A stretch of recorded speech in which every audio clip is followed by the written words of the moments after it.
नमस्कार दोस्तों।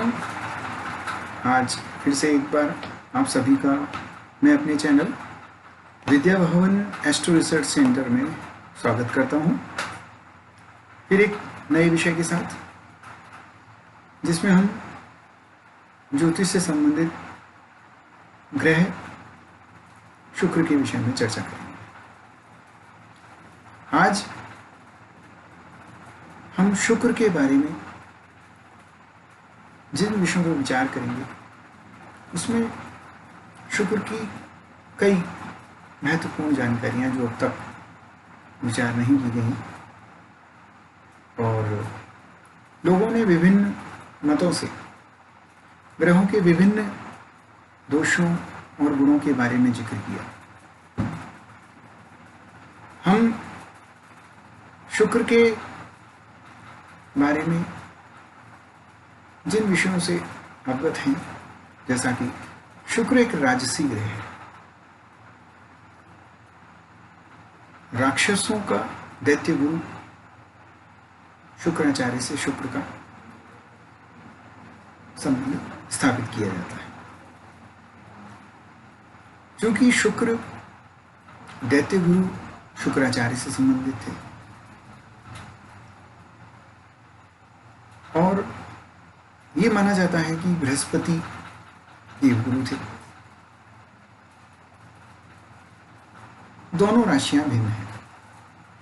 शुक्र जहां हमारी कुंडली में दूसरे और सातवें भाव के स्वामी है, जो एक तरफ तो व्यवसाय भाव और दूसरी तरफ धन भाव को इंगित करता है। शुक्र की स्थिति में हम सबसे पहले ये जानते हैं कि शुक्र एक वैभव का ग्रह है। आकर्षण, कांति, ग्लो जिसे कहते हैं, और ऐश्वर्य का प्रतीक माना जाता है शुक्र। अक्सर हमने शुक्र के विषय में विभिन्न भावों की और विभिन्न भावों में उनके असर के बारे में जाना और बहुत कुछ सुना और कुंडलियों में उनके विश्लेषण देखे। आज कुछ तौर पर कुछ भी विशेष रूप से हम विशेष ग्रहों के बारे में या उनके साथ इसकी युति का भी जायजा लेंगे। जैसा कि शुक्र को चंद्रमा के साथ, क्योंकि चंद्रमा हमारा मन का कारक है,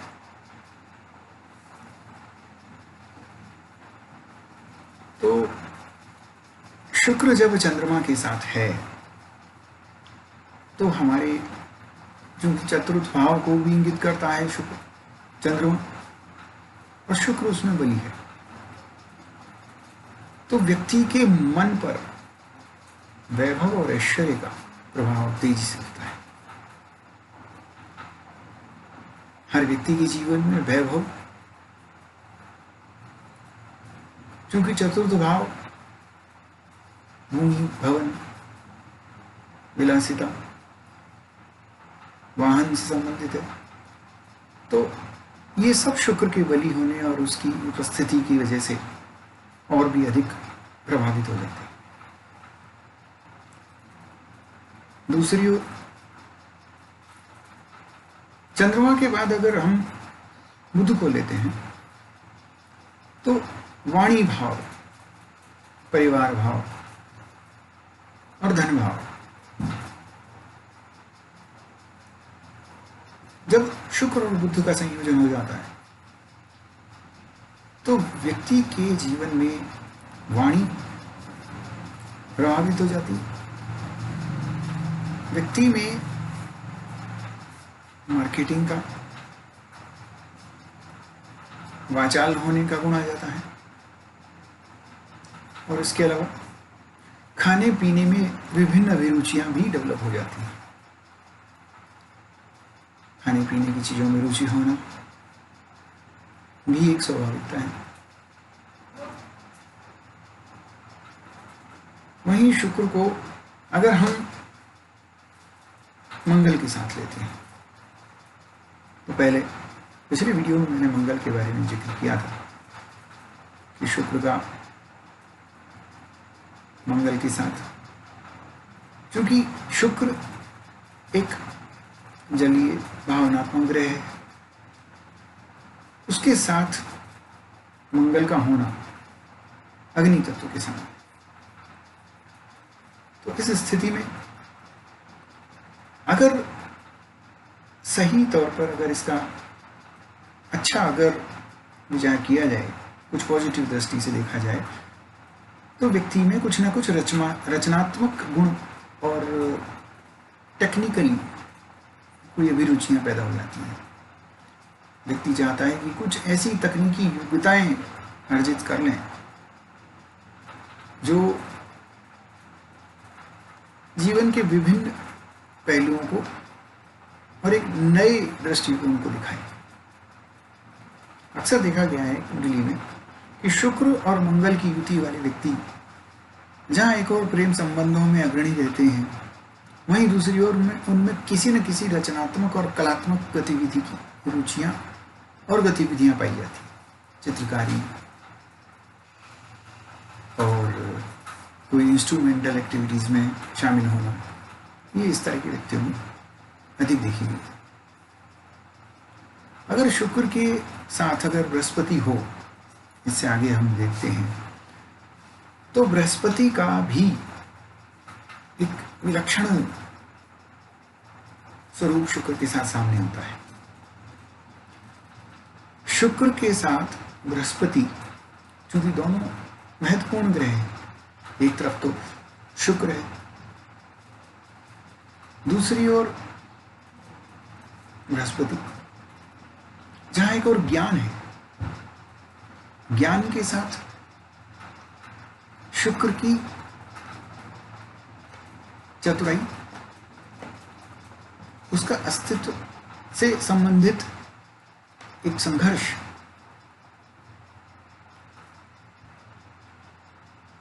और दैत्यों के लिए उनके विकास के लिए कार्य।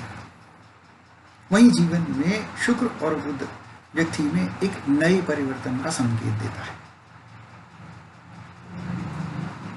एक रुझान और एक नई खोज। अब हम चलते हैं शुक्र का शनि के साथ, एक अस्त व्यस्ततापूर्ण अनुभव, जो कुछ कहीं ना कहीं व्यक्ति को बड़ा ही असंतुलित बना देता है।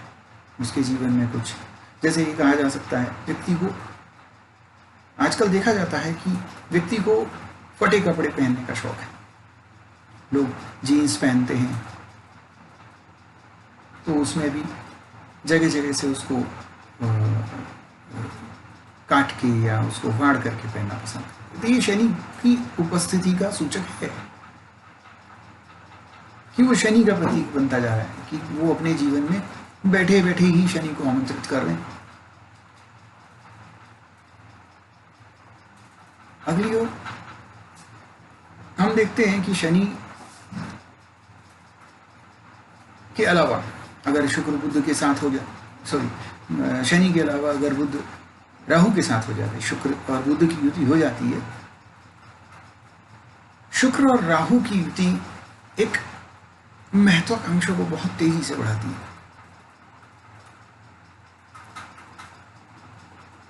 इस विषय में मुझे एक पुरानी कहानी आपके साथ शेयर करने की इच्छा हो रही है। बहुत छोटी सी है, जो अक्सर हम लोगों ने अपने स्कूल में और बचपन में सुनी, लेकिन महत्वाकांक्षा और शुक्र की प्रबल मानसिकता का एक महत्वपूर्ण उदाहरण है। राहु अपने आप को महत्वाकांक्षी बनाता है, व्यक्ति को महत्वाकांक्षी बनाता है, और ये साबित करता है कि उसकी महत्वाकांक्षा को बहुत अच्छे रूप में दिखाया जाए। हमने अली बाबा 40 चोर की कहानी सुनी। अली बाबा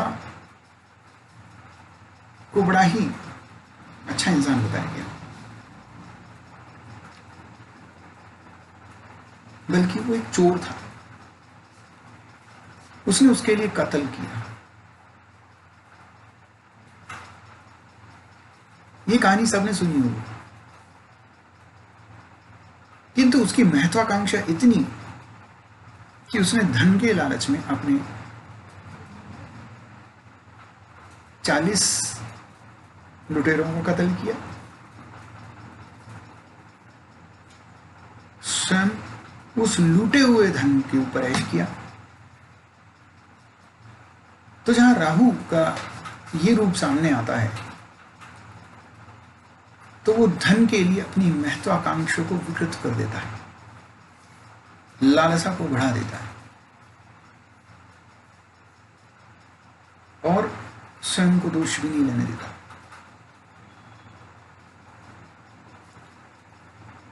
अब हम इससे अलग हट करके कुछ बातें शुक्र पर भी करेंगे। शुक्राचार्य को मृत संजीवनी विद्या का ज्ञाता कहा जाता है।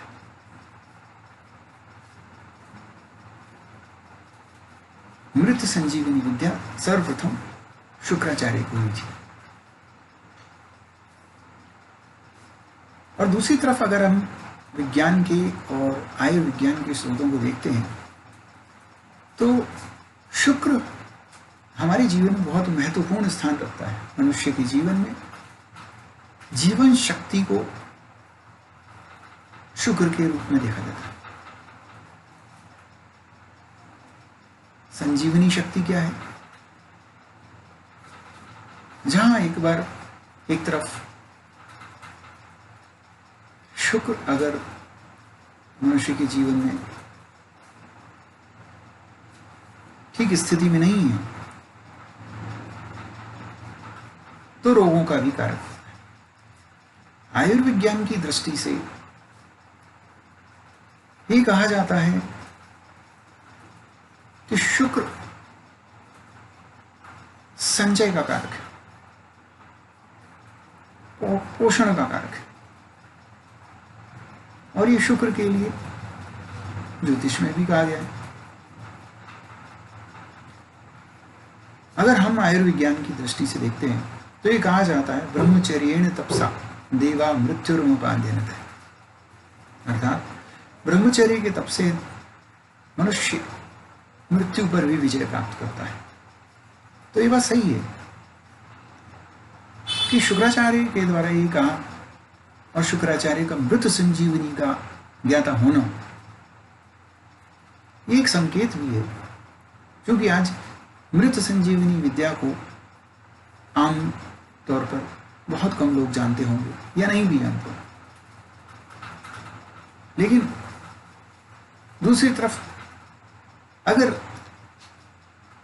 आयुर्विज्ञान को देखा जाए, तो पुरातन काल से जो परंपरा चली आ रही है, वो परंपरा है ब्रह्मचर्य, जिसके जरिए शुक्र के बलि होने की बात कही गई है। आज शुक्र के प्रभावों में एक बहुत महत्वपूर्ण प्रभाव है, जो अभी कुछ समय पहले हमने चर्चा की थी कि विभिन्न ग्रहों के साथ। उसी संदर्भ में जब हम आगे बढ़ते हैं, तो एक महत्वपूर्ण बात जो आज मैं आपसे डिस्कस करना चाहूँगा, वो संयोजन है सूर्य के साथ। अक्सर ये माना जाता है कुंडली में कि सूर्य के साथ शुक्र एक अस्त और बली अवस्था में नहीं रह जाता, अस्त स्थिति में मान लिया जाता है। सूर्य चूंकि पंचम भाव का मालिक है, तो सूर्य के साथ क्या हमेशा अस्त होकर हमें जीवन में अच्छे असर नहीं देता। जहां एक और 5 नंबर का सूर्य अस्त मान लिया जाता है, पर सूर्य की राशि में शुक्र को अस्त मान लिया जाता है, और अगर वो पर पूर्ण बली अवस्था में नहीं है, तो ये माना जाता है कि उससे संबंधित लाभ हैं वो पूर्ण नहीं हो पाएंगे। शुक्र जो है वो एक तरीके से जीवन में प्रगति का, उन्नति का, ऐश्वर्य का, सुगंध का और जीवन शक्ति का कारक है। शुक्र के लिए और सुगंध की जो प्रवृत्ति है, सुगंध की प्रवृत्ति है महकना। तो जीवन में अगर महकना अगर है, क्योंकि सुगंध ही पुष्टिवर्धन करती है। जीवंतता जो शुक्र का प्रतीक है।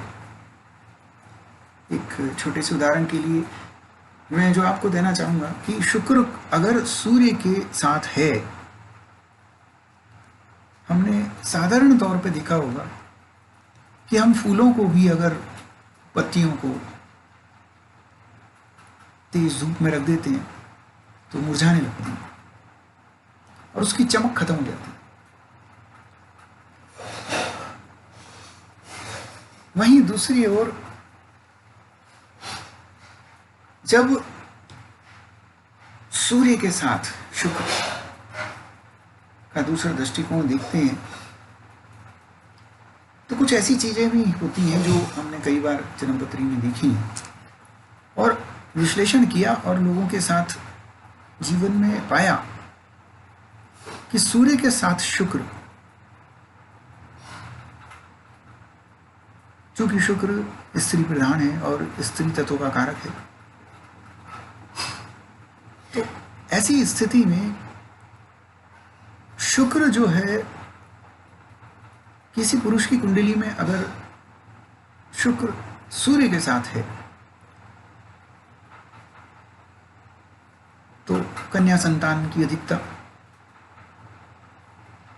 और जीवन में स्त्री का महत्वपूर्ण स्थान होना देखा गया है।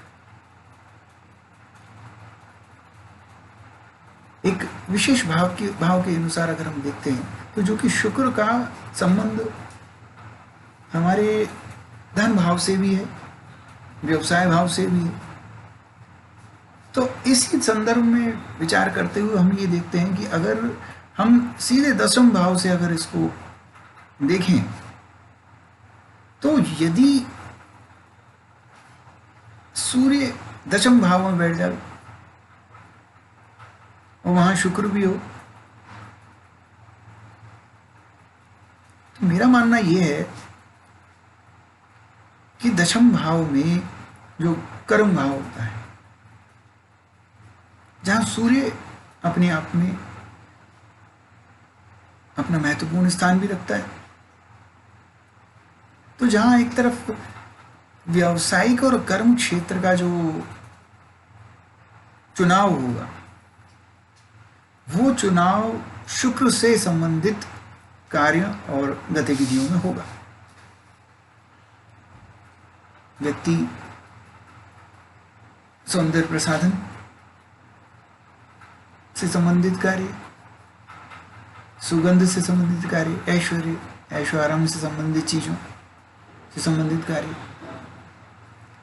ब्यूटिशियन का कार्य, रासायनिक रसों से संबंधित कार्य, भोजन से संबंधित कार्यों में रुचि रखेगा, वस्त्र उद्योग से संबंधित कार्यों में रुचि रखेगा। अगर ऐसी स्थिति में शुक्र हो तो ये कहा जाता है कि शुक्र कहीं ना कहीं आर्थिक रूप से सबल होगा कि नहीं, ऐसा नहीं। अक्सर ही नहीं, कई बार कई कुंडलियों में मैंने अध्ययन किया और ये पाया कि शुक्र अगर दशम भाव में है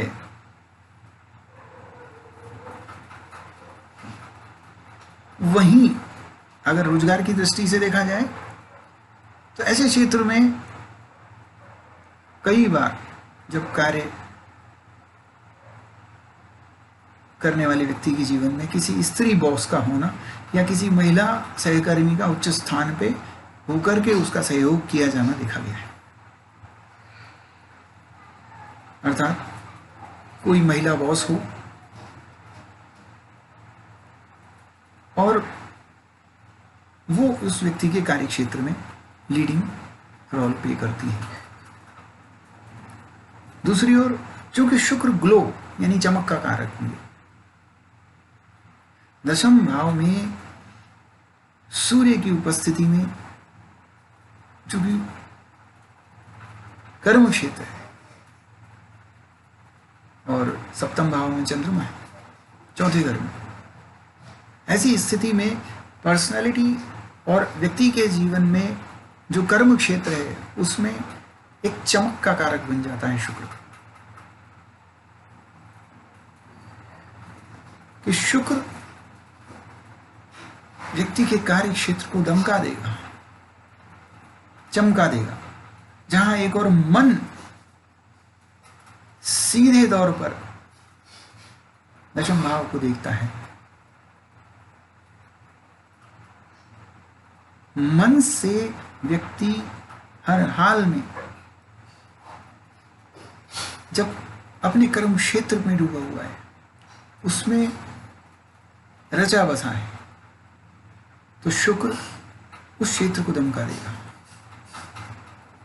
व्यक्ति के जीवन में जहां एक और महिला बॉस भी है, या देखा जाए तो जब व्यक्ति शुक्र से संबंधित कार्यों में रखता है या रुचि लेता है, फैशन डिजाइनिंग कही जाए, ऐसे में ये जो कार्य क्षेत्र है इसमें महिलाओं का आधिपत्य रहा है और वो शुक्र का ही महत्वपूर्ण स्थान रहा है। महिलाओं की इसमें सहभागिता अधिक देखी गई है, खाने पीने के क्षेत्रों में भी स्त्रियों का अधिक सहभागिता रही है। तो इस दशा में अगर हम विचार करते हैं कर्म क्षेत्र को विशेष रूप से, वहां पर शुक्र का सूर्य के साथ होना, प्रधानता के रूप से सूर्य के साथ होना यानी प्रधान रूप से इन्वॉल्व होना, सूर्य के साथ शुक्र की स्थिति का होना बहुत महत्वपूर्ण बन जाता है। तो आज के इस विषय के दौरान मैं यही कहना चाहूंगा कि कोई भी ऐसी स्थिति जब हम ये मान लेते हैं कि वो क्या अच्छे असर नहीं दे सकती, कुछ चीजों को देखते हुए, हाँ सूर्य की डिग्री अधिक है और शुक्र निर्बल है, उस स्थिति में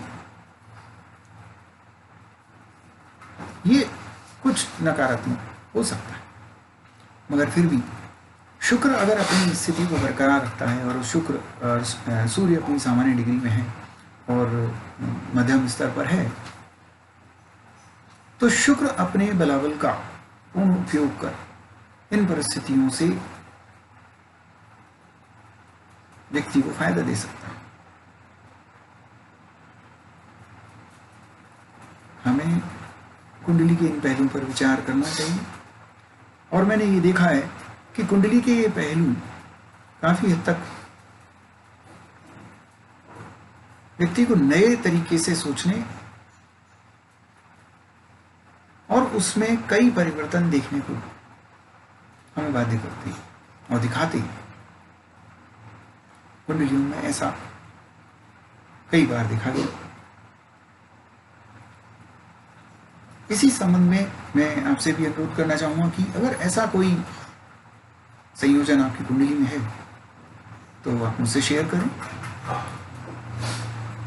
और इस पर विचार करेंगे और जो भी उपाय होंगे वो आपके साथ बताए जाएंगे। तो मैं आपसे अनुरोध करूँगा कि मेरा वीडियो आपको कैसा लगा आप इस पर कमेंट दें, और जिन्होंने अभी तक मेरा वीडियो सब्सक्राइब नहीं किया उसे सब्सक्राइब करें और लाइक करें। तो आज के इस एपिसोड के बारे में आपकी राय दीजिएगा। फिर नए एपिसोड में आपके साथ फिर जल्दी मुलाकात होगी। तब तक के लिए शुभ रात्रि, नमस्कार।